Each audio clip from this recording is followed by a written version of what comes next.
Panibagong araw, panibagong lakad.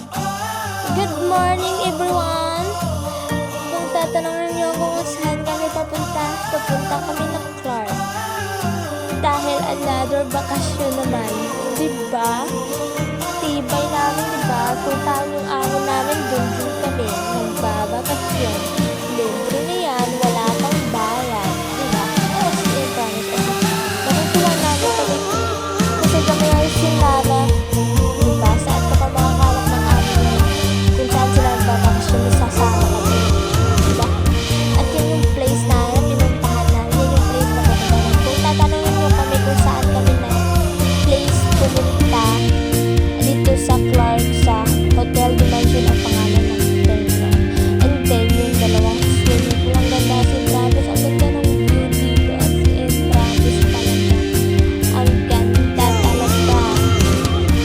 Ang ganda. At nangtuwa ko naman kasi first time kong nakakita ng malaking chest. Yan, makikita nyo yung ganda ng view dito. Ang ganda ng view, promise, as in talaga.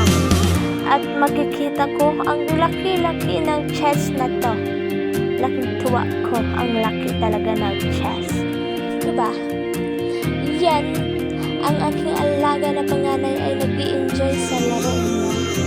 At niyaya pa kami maglaro. Hindi kami marunong maglaro ng ganyan. At pagkatapos sa another place naman, pumunta naman kami sa place ko. Yung favorite nilang laro na golf. At tinanong kami ng amo namin kung gusto namin maglaro. Sabi namin, hindi kayo marunong. Sabi ng amo namin, itry namin para marunong daw kami. Sabi namin, maglakad-lakad na lang kami habang nag-aantay sa kanila. Diba? Yun, diba? Yun, ang ganda ng ginagawa. At malamig na bitahan. At wala ka kang makikita dito na mga sasakyan. At alam niyo ba, kung ang ganda parang sa ibang bansa yung place na yan. And then pagkatapos na yung maglaro ng golf ay bumalik kami kung saan kami unang sa playground. Ang ganda kasi kami ang mga alaga namin gusto mag-ano ng parang marshmallow na inaano sa malaki. Okay, may libre movie. Yan, may libre movie. Kung tatanungin kung anong palabas na yan, Peter Pan yan. Ilan kami, nagbibideo na kami nun. Pasimple kami, hindi alam ng amo. Ay, alam pala. Alam ng amo na. Nung nagbibideo kami, diba? Kasi hindi naman favorite namin yung Peter Pan.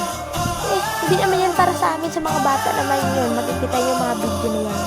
As in, promise, ang ganda talaga. Parang, alam yung parang pinapangarap magpunta na ibang bansa. Tapos makikita yung parang, imagine mo na lang nasa ibang bansa ka